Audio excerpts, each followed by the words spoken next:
When I grow up, I want to work for a woke company, like super woke. When I grow up, I want to be hired based on what I look like, rather than my skills. I want to be judged By my political beliefs. I want to get promoted based on my chromosomes. When I grow up, I want to be offended by my coworkers and walk around the office on eggshells and have my words policed by HR. Words like grandfather, peanut gallery, long time no see, no can do.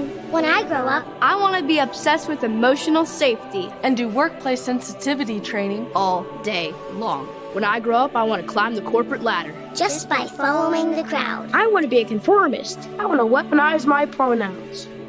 What are pronouns? It's time to grow up and get back to work. Introducing the #1 woke-free job board in America, redballoon.work. In modern fitness culture, temporary aesthetic beauty often comes at the expense of the body, soul, and true long-term vitality.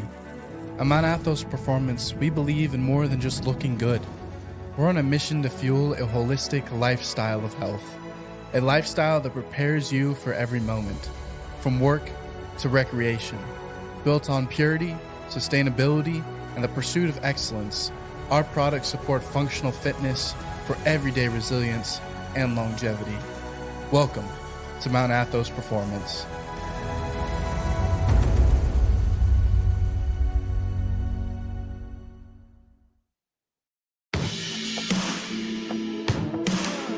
Welcome everyone to Water Break with my girl, Water Girl, and Water Boy here.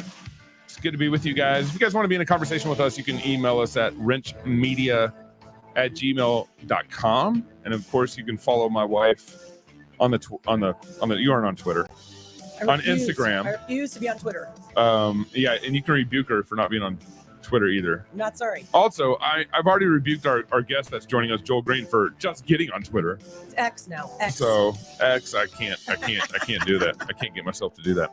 And one of the best ways to consume us is actually download our app. We're on the Fight Laugh Feast network, and go to your store and type in Fight Laugh Feast or Cross Politic and download our app, and that's a great place to get all our content, all the other shows on our network, and everything that's going on, and everything. This is our first interview actually of our show. So we've been doing Water Break now on Faith and Fitness for 8 weeks, something like that. Right? Something like that. Yeah.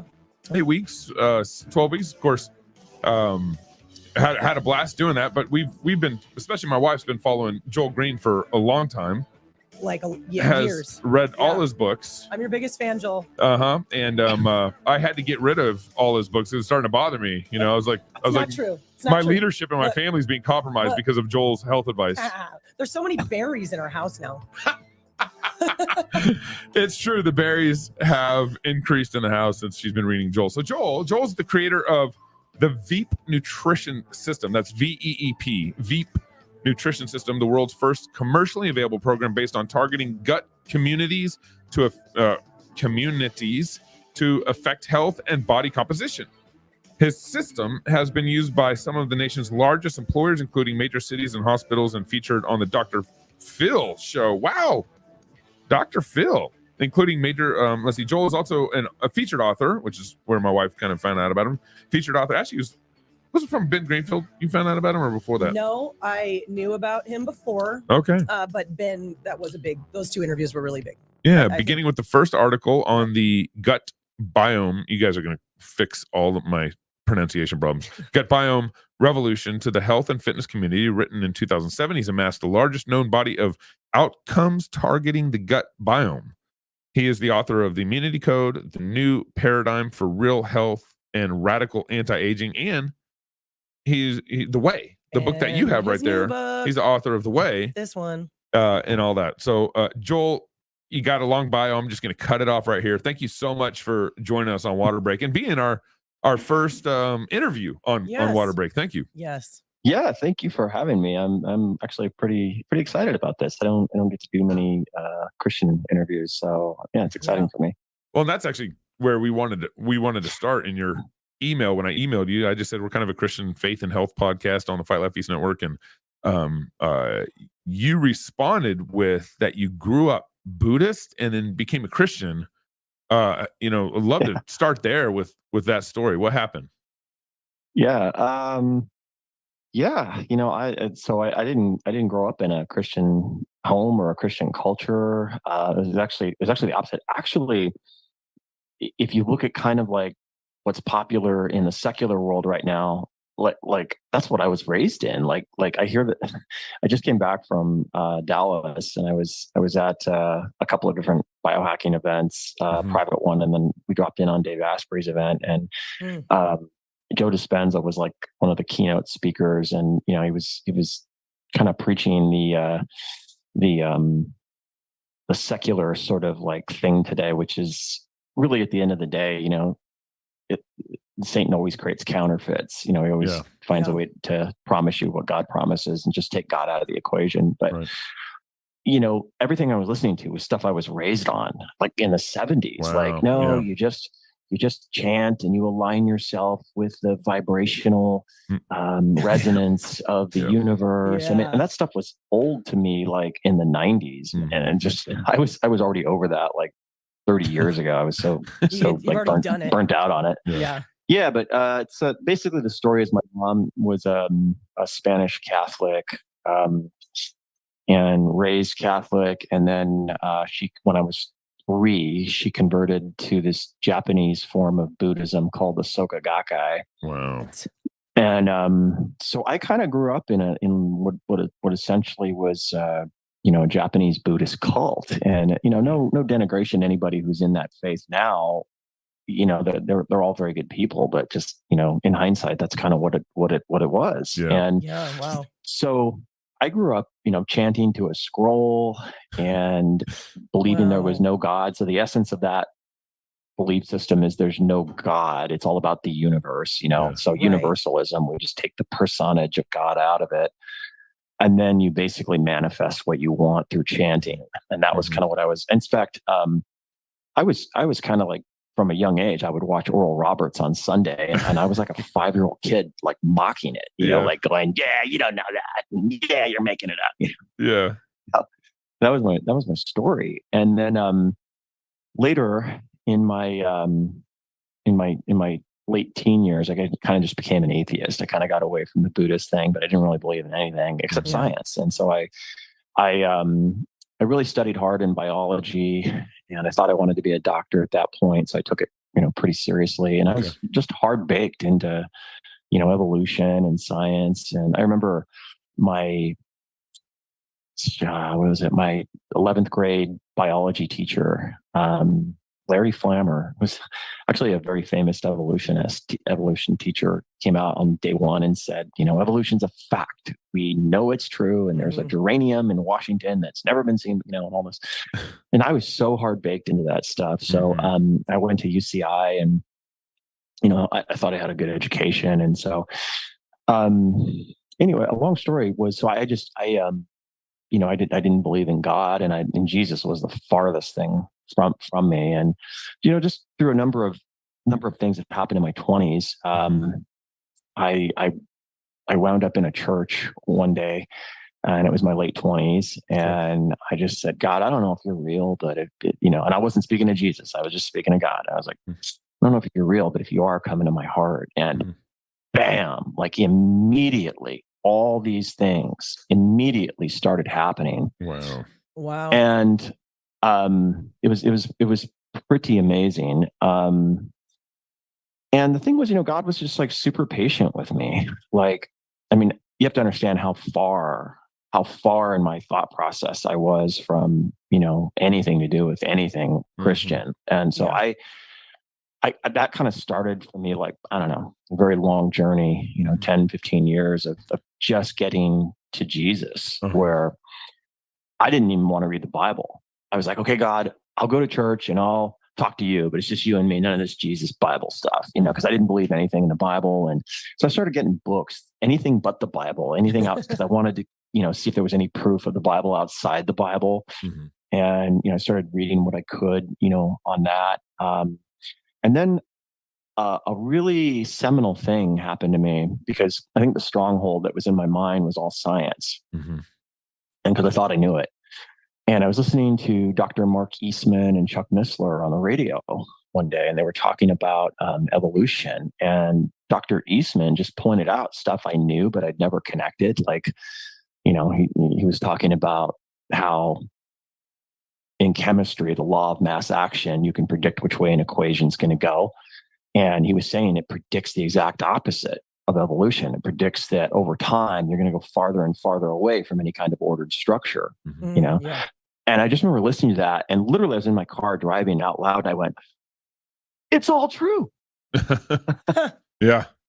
Yeah. And that was a big watershed moment for me. And then I just started reading the Bible a little later, and that really changed my life. Like just getting the word in me, like changed everything, because there was all this goodness in it. It just started flooding into me, and God's word started. But then, it just took another 10 years of just.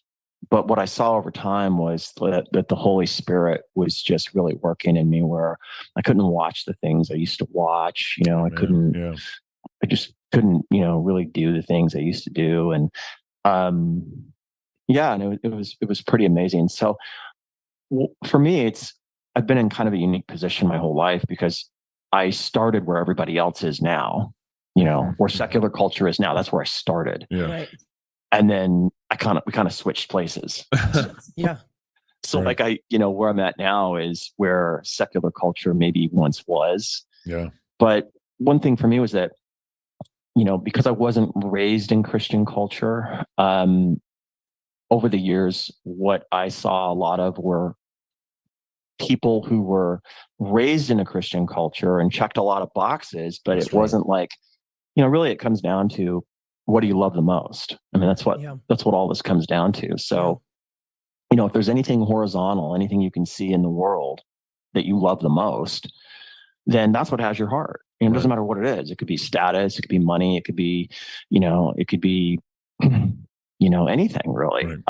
Versus if what you love is Jesus the most, God the most, those two things. So because I didn't grow up like in Christian culture, it just gave me a different perspective, I think, where, time with the Lord is the most important thing. That's the most important thing. And I'll trade it all for that. That's right. Like, that's all I just need that. That's all I need, Lord, is time with you. Joel, we, I mentioned in my other show, we started Cross Politic in 2016. A couple of my pastor and another friend of mine, because the church had done so poorly in discipling how to apply the Bible to politics and culture. You would actually have to go to, listen to Rush Limbaugh or something like that to be able to figure out how to think about politics when it's better established on the foundation of God's word. And so that's why we started Cross Politic, and God's been kind to that show.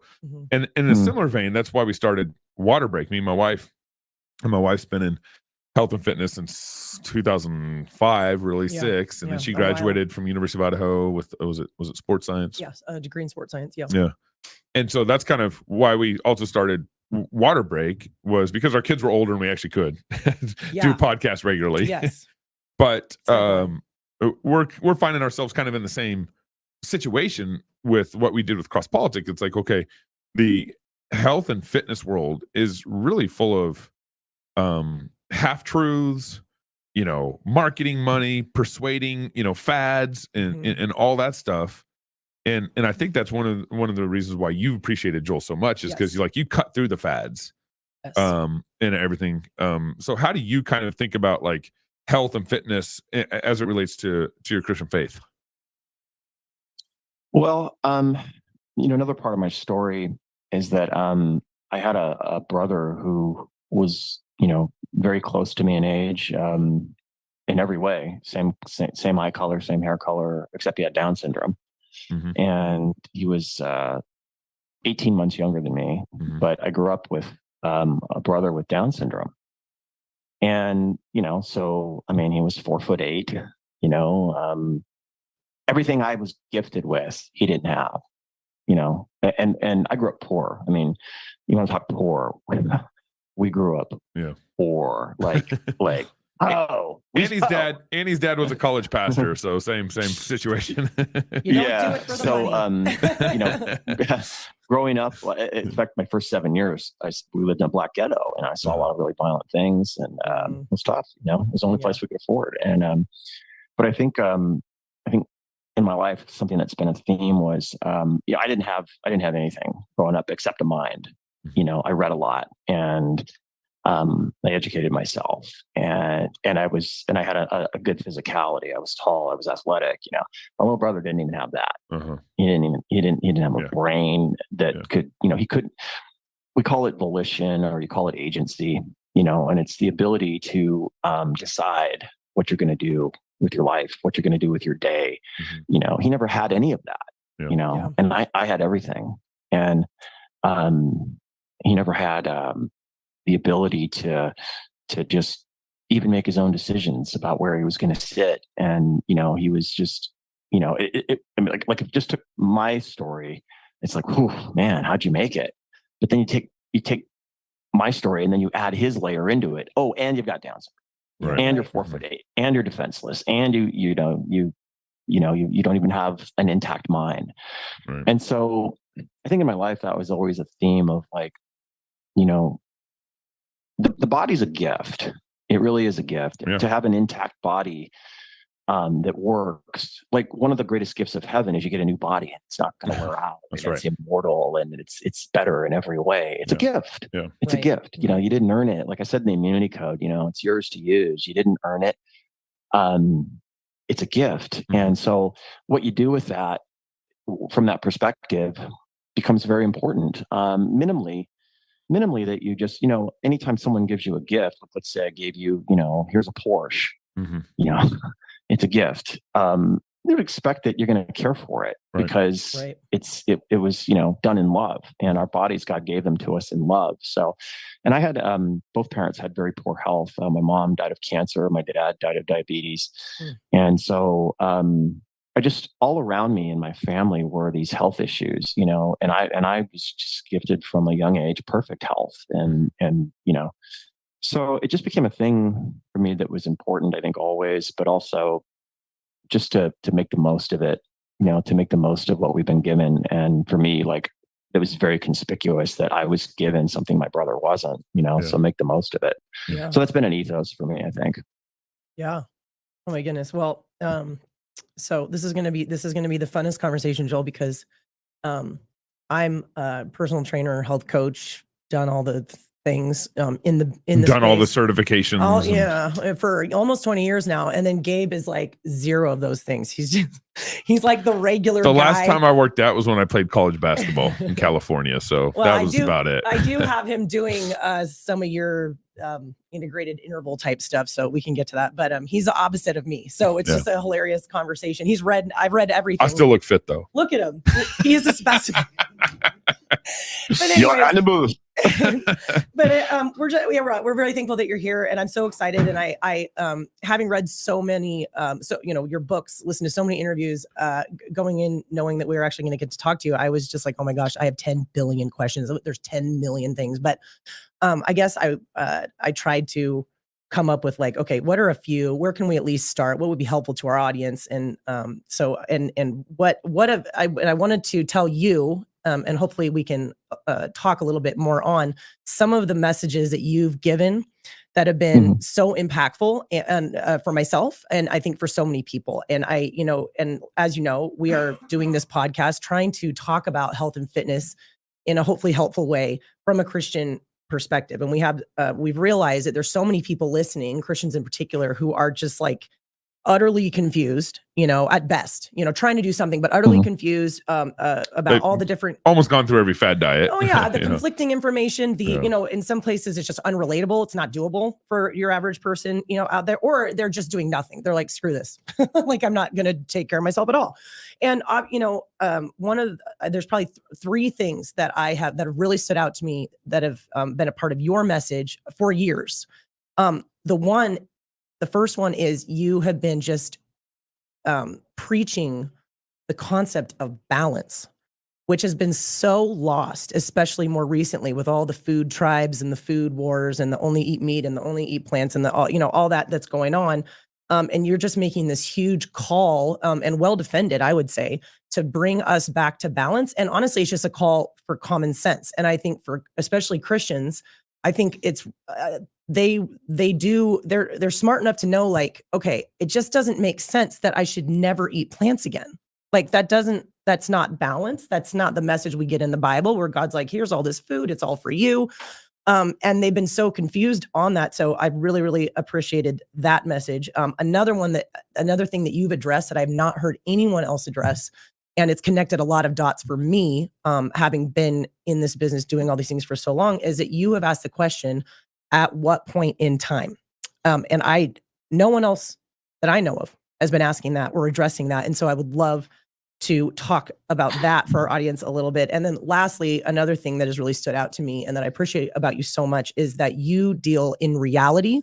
And that's not just with regards to what are the studies actually say, or, at what point in time, although those are parts of reality, but you deal in reality in that a lot of your message is for actual, regular, normal people, which is most of our audience, people who don't have tons of free time. They honestly don't. They're very, very busy. Their life's a zero-sum game. And, what are they supposed to do? And all these, influencers on Instagram, it's just like, I think they're very, very out of touch. And you have a huge message for, you have a lot to say to those kinds of regular people. So if we could start on the call to common sense and the concept of balance, I would love for you to talk about that a little bit for our audience, because it's certainly something that we've been talking about in the short amount of time that we've done some podcasts, but nobody's better than you. So. Well, wow, you're hired. You can be my PR person. Yeah. So, when it comes to diet, like the predominant problem of this age is confusion. Like, no one knows what to believe, because what you're hearing is conflicting authority figures saying completely opposite things. Right. And something I talk about in my new book is that this stems from a much bigger problem. It's not limited to diet. It's actually, confusion is the dominant theme in all areas of knowledge right now. And the bigger problem is just simply truth itself is under assault. Truth is under assault. And it's easy to prove. You can see that anywhere you turn, like you speak truth, you can get in hot water really fast. So the trickle down into diet, what happens is the common sense relies on a framework that is common to everybody, principles that are common to everybody. And, 80 years ago, secular culture and Christian culture were on parallel tracks. And what's happened is they've just diverged off in completely different directions. Right. And so what happens is when the principles that were once common to all are lost, then the sense that is common to everybody. There's a growing movement in the American workplace. Hold on. Here we go. Keep going. Keep going. Yeah. So the sense that was once common to everybody vaporizes. And when that happens, what you'll see is an over-reliance on authority figures to tell you what's true. And that's a huge problem. So, when historically institutions and authority figures don't have a very good relationship with truth. And that's what we're after here is truth. So essentially, long-term, what's happened over time is infantilization. Like, our minds have been infantilized to a degree where we're just looking for authority figures to tell us what's true. And then when they conflict, you don't know what's true. So that's happened in all areas of knowledge, and in particular diet. And so in my new book, I really talk about a return to sense. Like, yes, we have to kind of take what we think of as evidence and we think of as experts and listen to them. But at the same time, you have to elevate your own, or rather wisdom. You have to elevate wisdom, ancient wisdom, on a level that's equal with what you're hearing. And in order to do that, we need a framework that's once again common to all. So, I can't solve the world's problems. That's up to the Lord to do. But in terms of diet, what I attempted to do, which I think I've done, we'll see, is create a new framework that people can grab onto to derive sense from what is otherwise nonsense. There's a lot of nonsense that's dressed up as sense now. Yeah. And I just, I've lived it for, like 50 plus years. So it's like, I hear this stuff and I'm like, that's complete nonsense. I know it's nonsense. The reason is, there's a thing I talk about in the new book that is part of that framework that's missing. And part of that framework that's missing is to understand that there are realities that diet is completely out of touch with. And once you get this, like, they are simple, basic, obvious things. The biggest one is time. Yeah. Time is a reality no one's going to escape, but it's completely missing when you listen to anything about diet, anything about health, anything about nutrition, because the conversation in this age is this polarized black or white. Is keto good? Is carnivore good? Are antioxidants good? And in my new book, I just introduced one question that just destroys that, which is, at what point in time? Yeah. And I've asked that question, I've asked that question to people that have MD, PhDs, and just ask that question, and they're like, never thought about it. Yeah. It's good forever, right? Yeah. Yeah. So, and what I show in the new book is that what's really true of anything, and once you hear this, your own sense is going to kick in and go, yeah, of course that's true, which is that generally speaking, most things work really well up front, really well. And then over time, they kind of level off. Doesn't matter what it is. It could be a prescription drug. It could be a diet. It could be a food. It could be, a health practice. And then if you do it too much for too long, it actually goes negative. It actually becomes counterproductive. And so that idea you can apply to anything. You can apply it to the carnivore diet. Oh, yeah. Is the carnivore diet good? What point in time? Right. Well, up front, it seems to be fantastic. These people are losing weight. Their guts are getting healed, blah, blah. And then, what happens when you Google Reddit and you see what happens 5 years down the line? Yeah, oh my 4 or gosh, 5 wow, years. my It's always gut like 4 or lining got 5. wrecked. My insulin shot through the roof. Whoa. So, and that's not limited to, any particular diet. That's true of everything. And that brings us to the other reality that we're completely disconnected from in diet is scarcity and diversity. Yes. So if you're in nature, I just love this point because it's so provable. Go watch Naked and Afraid or Alone. Alone, I love watching Alone. Yeah. So do we. Yeah. And what you see is you see the same pattern. What you see is people will forage for foods they really don't prefer to eat, foods of lesser preference, but they'll eat anything. Okay. Yeah. And what's driving that is scarcity. So scarcity is the defining reality of diet in nature. And it's really interesting if you think about it, like biohacking, it's all about aligning with nature. Right. Well, you need to align your sleep rhythms with light and dark, natural rhythms. And you need to get your feet on the grass and align with the earth. And, you need to, and it's, well, there are provable rhythms of eating found in nature. Provable. Easy. Anybody can see them. And they're all driven by scarcity. So scarcity is missing in the equation of diets of this age. All the diets of this age are based on abundance. Yeah. Now, abundance is a variable that you will find in nature, but it comes in seasons. So you'll have a season of abundance, but then you'll have a season of famine. You'll have a season of, foraging where, there is food, but it's hard to get. You'll have a feast. Feasting means, you got lucky and got something, you ate all of it, but then you can go right back into foraging or famine. Yeah. And so these are natural rhythms, but the takeaway from all of these is one thing, and it's that scarcity forces diversity into the diet, forces it. And so when you look at that, you come away with something very easy to understand, and that's that diversity in the diet keeps you from eating too much of anything. Nature's kind of set up that way. It's very difficult over time to eat too much of anything in nature. And not surprisingly, there seem to be natural protections that are afforded by diversity in the diet. The most sort of funny slash absurd slash why didn't we see this that I point out in the new book is in this age, it's all about the food tribe, eat meat, plants are bad, or eat plants, meat is bad. But what you see that nature affords is that the foods they're telling you to avoid actually protect you from the toxic aspects of the foods they're telling you to eat. Right. Which is so interesting. Yeah. You need it. Yeah. You need the other foods. Yeah. Yeah. Yeah. And the trick is just diversity creates balance. Scarcity creates balance naturally. And we've gotten away from that truth. So, and to make it really simple, it's just eat a healthy, balanced diet. Right. Yeah. Joel, balance. one of the unique things about living in America is we're probably one of the first nations to ever deal with that overabundance in a way that, I mean, when God blesses, I mean, blessing's good, but the problem is you got to learn how to handle that blessing well. We're the first, economy with a refrigerator. Where snacks are kept in this nice little box that keep things cold that you can go to, and get a snack at 1 p.m., 2 p.m., 3 p.m., 4 p.m. throughout the day. And so we're constantly surrounded by food. And at the same time, we've talked about this on the show before, we're also an economy that now sits mostly at the desk now and not out. My job's a desk job. I'm a desk job guy.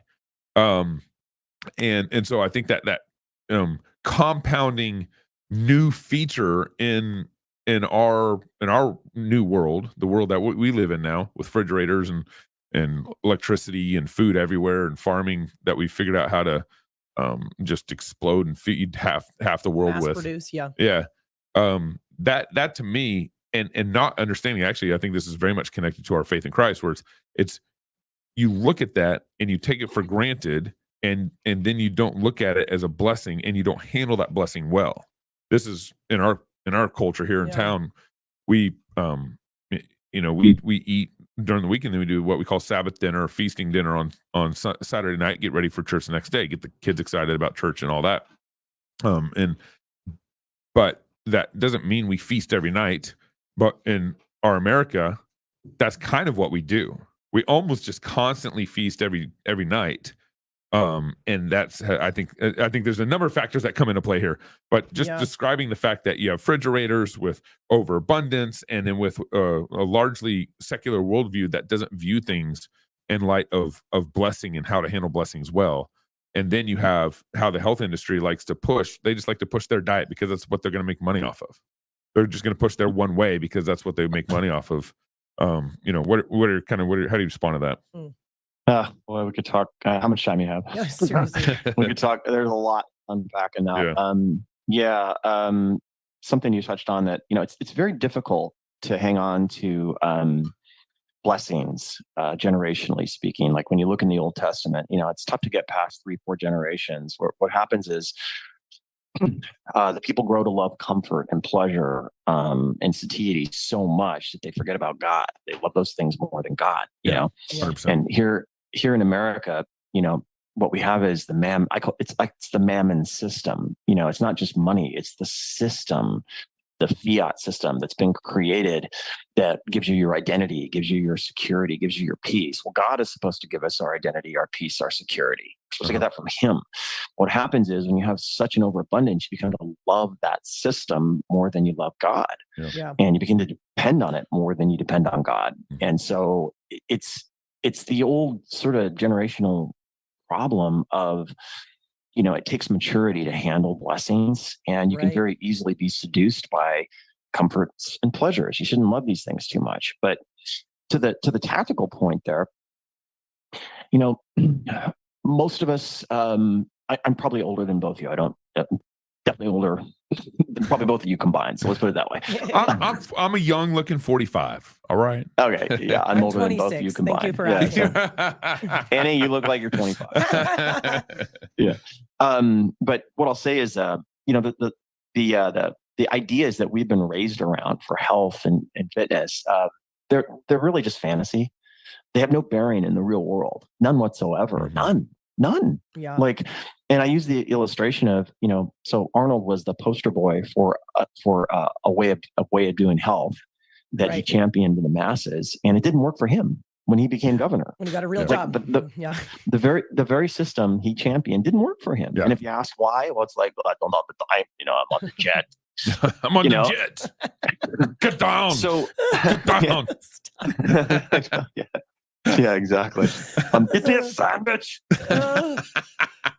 But what I went through in my career was being baked into that system, trying to maintain it while not being paid by that system. In other words, working full time, at a job with a lot of stress and all that. And it kind of led me to where I'm at, where what I realized was very little of that translates into real life. And what people really need is a completely different system to maintain, not so much to, get in top shape. Like everybody will get periods in their life where you get a little window of time, you can devote more to it. That's going to happen. But hey, but Joel, I problem, want to cut you off real quick because you said very little of that translates into real life. What do you mean very little of what translates into real life? So the modern system of fitness that we've been baked into to tell us this is what you do, right. This is what you do. You go and you get a gym membership and you go and, whatever it is, I can tell you most of it isn't going to translate very well over time. And I just personally discovered that over my 40, 50 plus year journey doing fitness from the time I was 5. I just discovered the hard way what's true. That's all. Yeah. And it really kind of like, I guess, I don't know, the word rankled.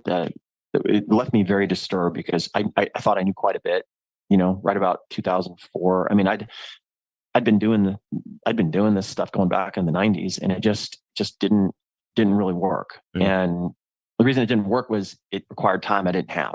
That's why it didn't work. Right. And so what I came out of that with really was just thinking through like, what's the truth? What would really solve the problem? And what I came up with was, well, you're going to have seasons of life where there's just, unless you get paid to be fit, you're going to have seasons of life where there's just pressures and too much going on. And it's not really realistic to, go on some weight loss journey or get in shape journey.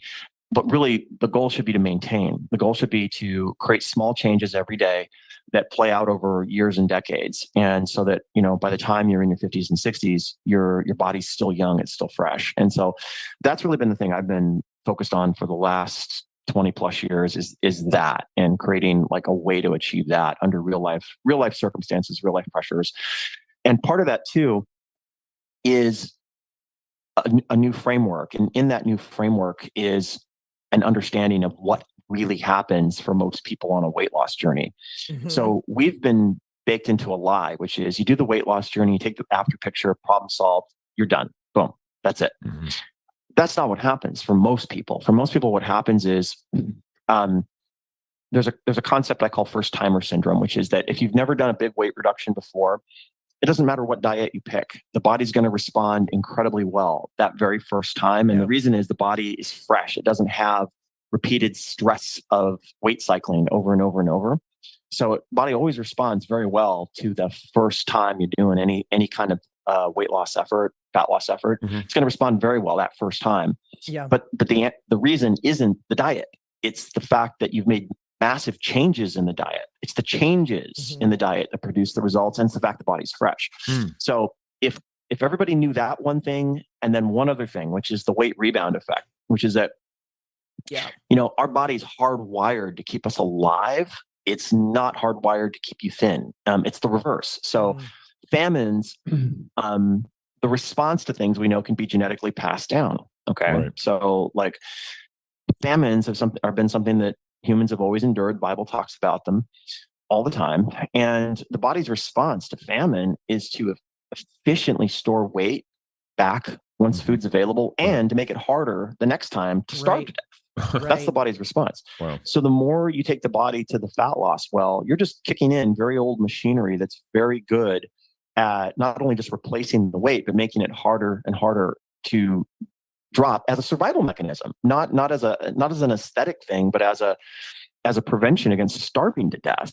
So the body gets really good at hanging on to fat. So Joel, would that mean, sorry to interrupt you there again, would that mean that, people who bounce from fad diet to fad diet to fad diet, it's actually slowly going to get harder and harder to lose weight? Is that what you're illustrating? Okay. Yeah. And over time it gets, feel free to chime in, and I'm sure you've seen it many times. Oh man, so many times. And that's one of the reasons your message was so interesting to me, because you're the only one who talked about that. Well, and you've also said that you think, regardless of the ability to lose fat, but the fad diets have messed up metabolisms too. I think there's a lot of layers, just chronic undereating. I think there's a lot of things going on there that can depress metabolism. But I think to Joel's point, and it's just so interesting, and I try to communicate this to the people that I work with, that your body doesn't really know the difference between actual famine and, oh, no, I'm just trying to get thin. Like it's all, what did you say in the immunity code, Joel? You used the word weight loss, but you were going to use the word starvation instead. Is that right? Mm-hmm. Yeah. Your body doesn't know that. It doesn't know the difference.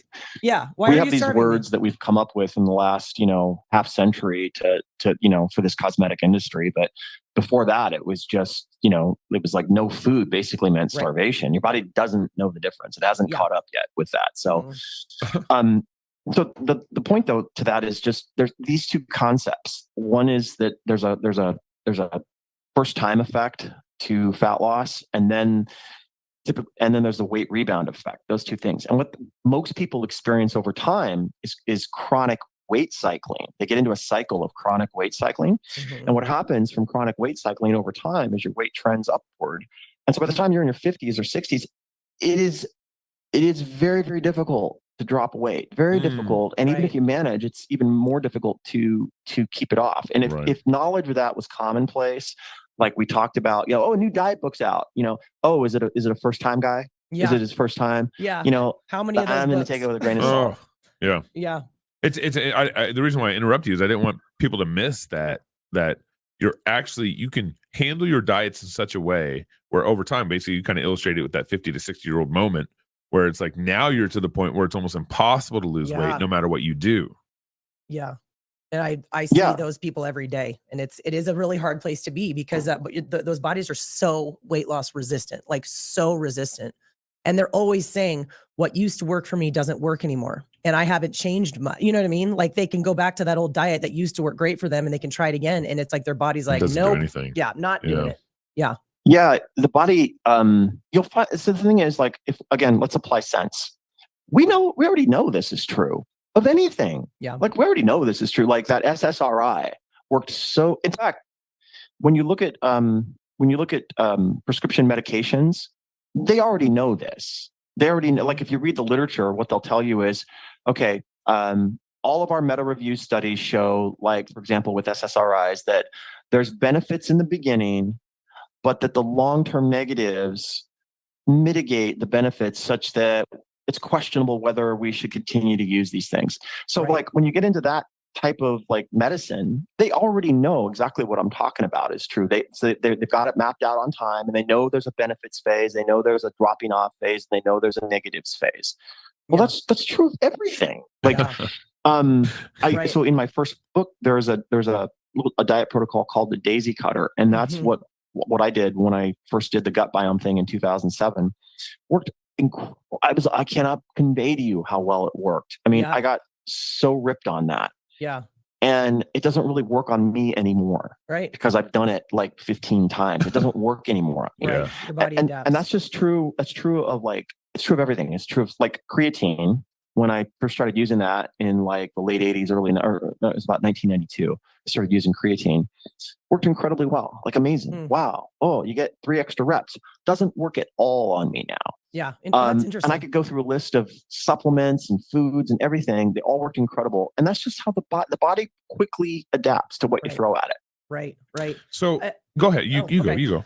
Yeah. No. And it's so interesting. I mean, especially talking to Christians, and we've done a couple of shows recently where we've talked specifically about this, how there seems to be a disconnect with just like health and nutrition, where people just do not think long term, like at all. They don't ask the question. It doesn't even cross their mind. But we're so good at thinking long term in so many other areas, finances, paying for your kids' college, your skincare routine. I mean, everybody's thinking long-term in all these other areas and mapping things out over time, but I don't know what it is. We just completely have missed that with diet. And I don't know if part of that is just the very American, I want results and I want results now and I don't care what it takes, but there's just very little long-term thinking. And I think especially as Christians, like we want to be thinking long-term, like, what is my health going to be like in 10 years? What is my health going to be like in 20 years? Am I going to be a grandma who can actually pick my grandkids up? Am I going to be alive? But it's just interesting. It's interesting. There's such a disconnect there.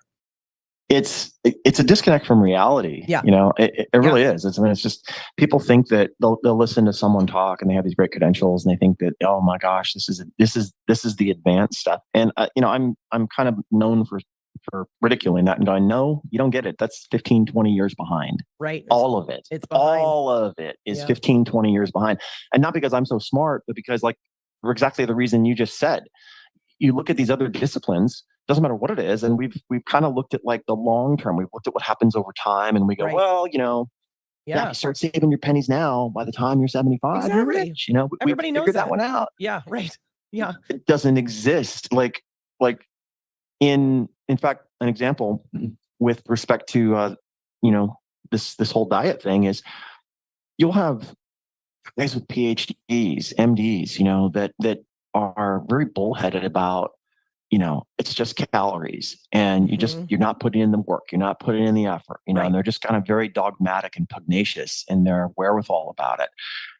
They know less than someone who's in their 50s who's done 20, 30 diets. Like the real expert is the person in their 50s because they have the experience to say, that's not really what happens, man. Like that, it used to work really well. It worked great the first 5 times. Now what you're saying doesn't work at all. They know more. I know. Literally. They've just lived it. Yeah. Yeah. No, it's very true. Joel, you know, one of the things I'm serious about, but it's also a funny joke, is any diet. Now, of course, here we go. Here we go.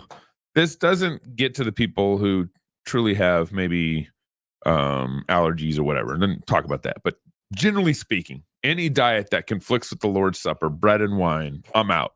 I don't want to be a part of. He's very serious. And I mean, it's a funny joke, but it's also I'm serious because why would God give us something and then something say even as a point of worship, like, hey, partake of this meal with the body of Christ, and then like us ban it during the week because it's supposedly unhealthy for you. This is what I like. You know, your approach on just like balance, just think logically about all this. And I feel like, and there's a lot of diets that kind of do that. It's just do this way and forget all these other foods. Very like restrictive, super restrictive. Yeah, tons of no foods. Yeah. But it's like, of course, God, you know, when Paul says in Corinthians, the earth is the Lord in all its fullness, he's actually talking about it's in reference to food. It's not just in reference to, you know, Jesus is sovereign. It's actually in reference to food. And so we should kind of, I think our view of food is, you know, kind of more guilt driven than you know, more balanced approach like you advocate.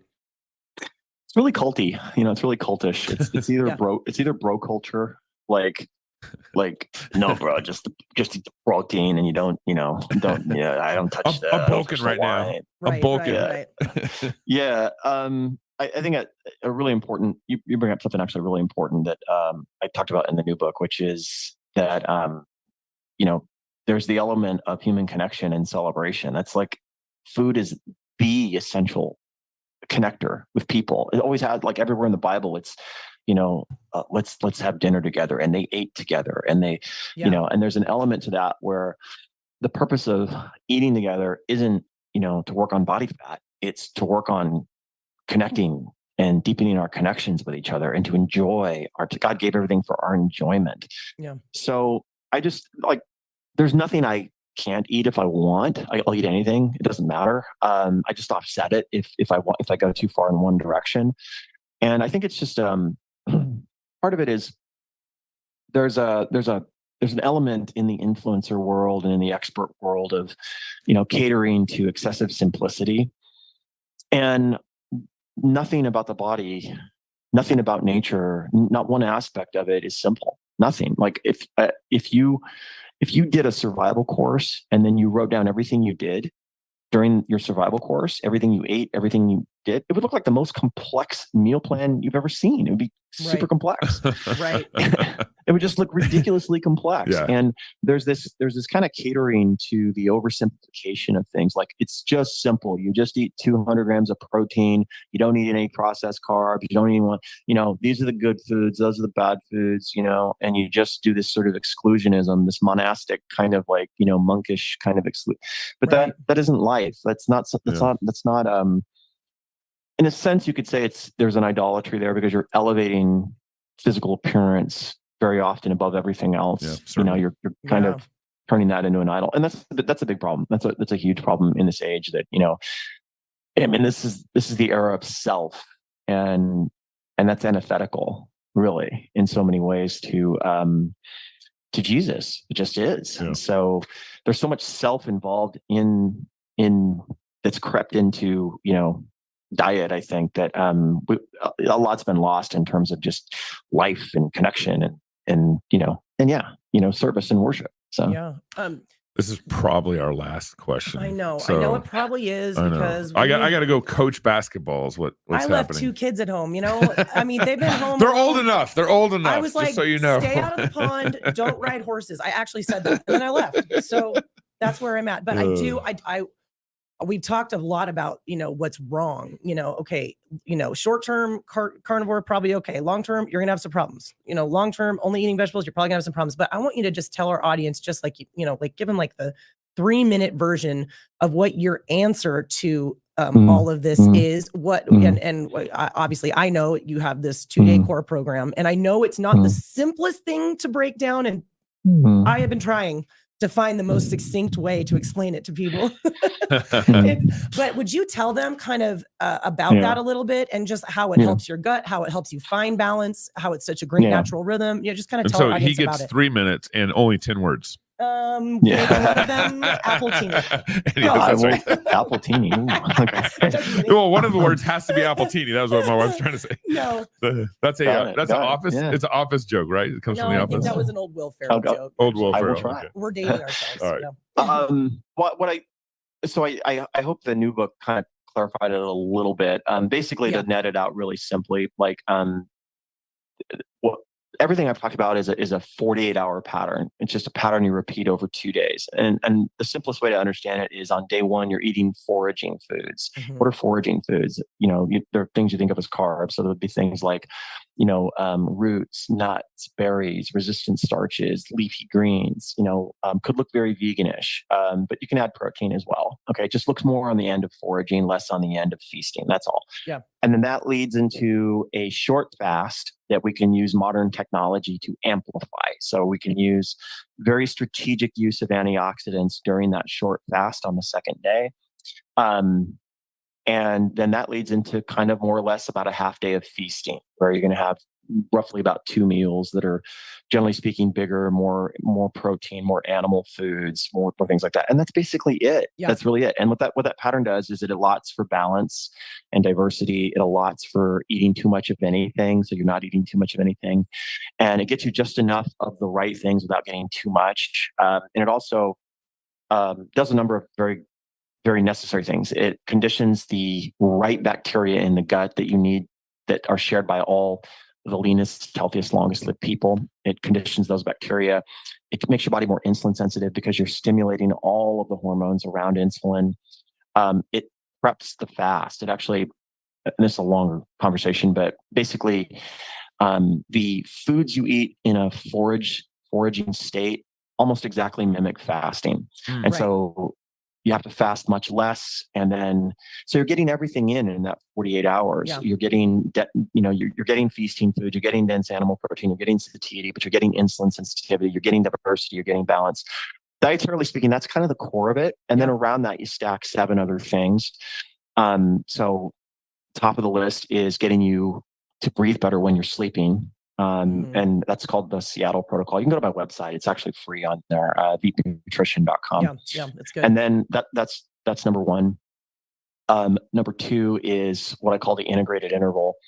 And that basically is the answer to not going to the gym. And it's just taking an interval of 1 to 2 minutes, 1 to 2 times a day, and doing something. At the top of the list, the very top of the list, is take your VO2 max to its limit in that 2 minutes. Okay. So if you had just 2 minutes, get on your exercise bike or run in place, or basically what you want to do is you want to get your heart rate as high as you can in 2 minutes. You want to get winded. You want to get out of breath. And by doing that over years and decades, you're conditioning your VO2 max efficiency, driving it up. Yeah. And that will help with so many things. So that would be number 1. And then there's other aspects of the integrated interval, but, and then just keep going down the list. So we're going to improve sleep by some hacks. We're going to improve the fasting process by some hacks. And just, that's kind of the gist of the immunity code is kind of the diet and those things. And it's something that anybody can do anytime, anywhere. That the whole point of it was that you don't have time. So let's do the things that would make the top 7 things that you need to do. So you need to get more oxygen, you need to get better circulation, you need to, improve your cardiovascular system and all that stuff. So that was really good, actually. That was a great summary. Needs? And I'm glad you fit sprints in there because I've been preaching sprints for a really long time. VeepNutrition.com. Also, his latest book, Joel Greene, The Way, Immunity Code Diet. We got to have him come on next time and talk about actually the word diet. I don't like the word diet. You need to come on again. I have so many more questions. And Joel, Immunity Code is on Amazon, but I don't believe this one is. Is that right? It will be within a week or so. I just got to get around to it. That's great. Okay, that's great. I do recommend people, if they're not too sciencey, to start with this one. I start with that one. It's more accessible. The other one is just kind of a deep dive, like a very deep dive. I had to read it 2 times. So. Wow. All right, folks. Well, we're going to be at Prodigal America in Fort Worth, Texas. Go to prodigalamerica.com in October to come to our conference. We're very excited about our conference. Days before the presidential election, some trust in chariots, some trust in horses, but we trust in God, and that's what Prodigal America is about. Does America want to return to the Father or not? That's October 31st to November 2nd. Joel, thank you so much for coming on the show. VeepNutrition.com. Make sure you guys follow him. I shared his Twitter handle. He's actually got a pretty strong Instagram following, and he's growing his Twitter, his X handle, and so I shared his handle on my Twitter and things and everything. So thank you for joining the show. We'll see you guys next week. If you want to be in a conversation with us, remember, email us RenchMedia@gmail.com. Thanks, Joel. Yeah, thank you guys. What Christians often don't understand in the culture wars and in the fight for life is that abortion is not just one issue among many. Abortion is almost the linchpin upon which the liberal establishment swings. But what happens when you pull out a linchpin? The door falls off. It takes a long time to go from a few intellectuals believing some bad ideas to bringing those ideas into the culture more and more and more until they bear fruit. The answer how we got here is because of the silence and inaction of the church. Somebody might say, well, Margaret Sanger, she didn't quite know exactly what she was doing. Well, first of all, you're speaking from ignorance because she wrote about herself and she wrote what her plans were, so much so that she, impressed Adolf Hitler. How do you impress Hitler? My father walks up to me wearing a BLM shirt and he says to me, why are you out here fighting a white man's issue? But he was a walking poster child for all things CRT, because in critical race theory, you see racism in all things and at all times. Even when a 6'4", 260-pound black man is trying to save a baby. We're going to expose and discover who the real Margaret Sanger was and how her attack and assault against the family in America explains our current culture of death and upside-down world that we're living in today. This is where it all started. It was here that Sanger opened up her first unlicensed, illegal birth control clinic in 1916. Study the past, not just to understand what happened then, but to understand what's happening now. This is a Leviathan.